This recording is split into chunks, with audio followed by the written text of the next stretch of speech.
Hello students, कैसे हो सभी लोग। आज हम स्टूडियो में हमारा हिंदी का चैप्टर 4 जिसका नाम है गांव शहर, इसका हम क्वेश्चन आंसर देखने वाले हैं। इसके पहले हमने एक्सप्लेनेशन दे दिया, आप हमारे प्लेलिस्ट में जाकर देख सकते हो। ठीक है, तो यहाँ पर देखो, पहला क्या है शब्दार्थ। इसमें फर्स्ट क्या है दीदा, इसका मीनिंग क्या है आँख, दृष्टि या निगाह बोल सकते हो। सेकंड क्या है परमेश्वर, इसका मीनिंग है परमेश्वर एक नाम। थर्ड है आलम, इसका मीनिंग है दुनिया जगत जहान। फिर क्या है गिल्ली, इसका मीनिंग है गिलहरी। फिफ्थ में क्या गैया, इसका मीनिंग है गाय। सिक्स घमाना, इसका मीनिंग है धूप खाना। ओके, अब आगे क्या है देखो, यहाँ पर सूचना के अनुसार कृतियाँ करो। इसमें क्या है तुलना करो। अब देखो, हमें इसमें गांव और शहर की तुलना करना है। तो क्या है इसमें, पहला जनसंख्या कम गांव की, शहर की ठसाठस भरे हुए। आराम की जिंदगी गांव में और शहर में भाग दौड़ की का जीवन। थर्ड काम करने वाले काम, शहर में काम की कमी, लोग ज़्यादा। यहाँ पे काम करने वाले कम गांव में। फोर्थ का रहने के लिए पर्याप्त स्थान गांव में और शहर में घरों की कमी।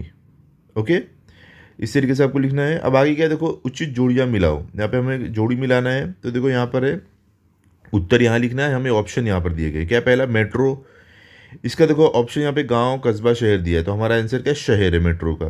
पीपल, इसका क्या हमारा पीपल का है गांव, तो यहाँ पर गांव लिख देंगे। ओके, अब आगे चलते हैं। अब थर्ड में कृतियाँ पूर्ण करो। इसमें फर्स्ट का गांव का देखना, कैसे गांव देखता है हमने कविता में देखा है टुकुर टुकुर।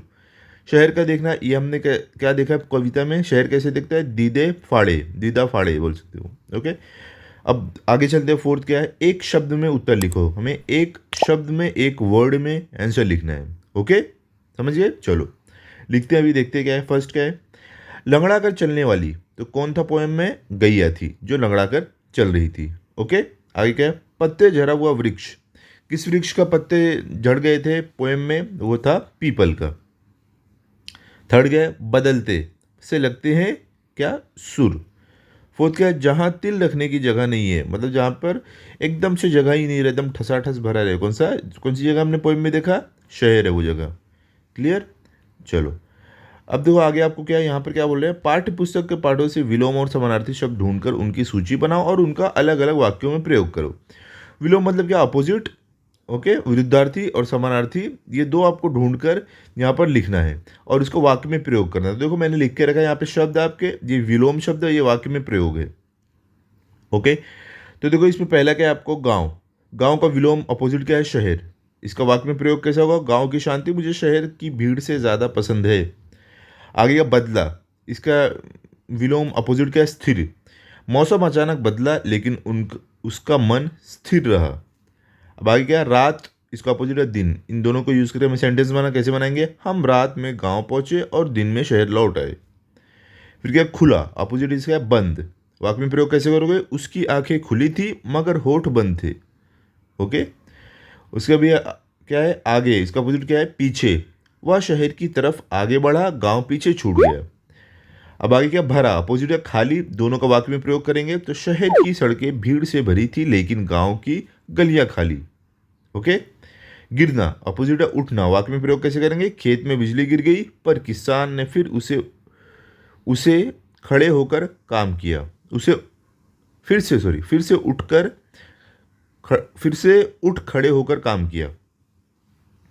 अब आ गया पुराना, इसका अपोजिट क्या है, नया। गांव में पुराना पीपल था, शहर में नया माल, नया मॉल। ठीक है, मॉल जिसमें घूमने जाते हैं। अब आगे क्या है, शब्द, यहाँ पे समानार्थी, आपको वाक्य में प्रयोग। गांव ग्राम, तो समानार्थी मतलब क्या रहता है आपको मालूम है, मीनिंग जैसा रहता है। तो गांव का मीनिंग क्या, ग्राम। अब इसमें कैसे यूज़ करेंगे, मेरा ग्राम प्राकृतिक सुंदरता से भरा है। बाकी क्या, शहर, शहर का क्या है, नगर, तो वह नगर के कॉलेज में पढ़ाई करता है। फिर क्या, बदला, इसका क्या, परिवर्तन, वातावरण अचानक परिवर्तित हो गया।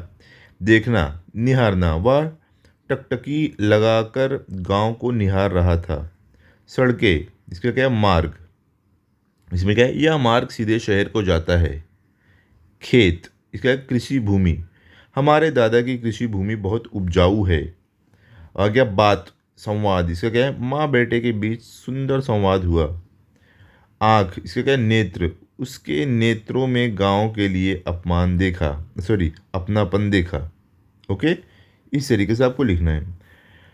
अब आगे चलते हैं, देखो आगे यहाँ पर क्या है, निबंध, भारतीय संस्कृति के दर्शन देहातों में होते हैं। तो इसके ऊपर आपको निबंध लिखना है। तो आप यहाँ पर देख सकते हो, कवि ने सत्य ही कहा है अपना हिंदुस्तान कहाँ या बसा है हमारे गांव में। मतलब कि असल हिंदुस्तान, असल इंडिया आपको देखना है तो वो गांव में दिखेगा।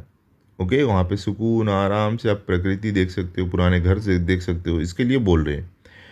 तो इसमें ये पूरा आपको लिखना है, भारत एक कृषि प्रधान देश है और यहाँ 60 से 70% जनसंख्या आज भी गांव में रहती है। भारतीय संस्कृति की जड़ें गांव में ही गहराई से समाई हुई है। यहाँ अपनापन, सामाजिक मेल जोल, परंपराएं, त्योहारों की धूम, मिलजुल कर रहना, भाईचारा, पंचायती न्याय, ये सभी ग्रामीण जीवन की विशेषताएं हैं। गांव में खुली हवा, धूप, सरल जीवन है। लोग साधारण भोजन करते हैं, मेलों का आनंद लेते हैं। शहरी प्रभाव धीरे धीरे आ रहा है, फिर भी गांव आज भी भारतीय संस्कृति के आधार स्तंभ है। ठीक है, इस तरीके से आपको लिखना है। अब आगे क्या है, संवाद लेखन।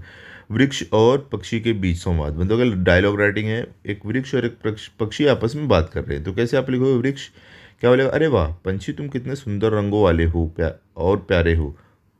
ऐसे वृक्ष बोल रहे हैं। पंछी क्या बोलेगा, हाँ वो तो है, पर आप भी कितने बड़े दिल वाले हो। वृक्ष, अरे तुम ऐसा क्यों कर रहे हो, मैंने क्या किया।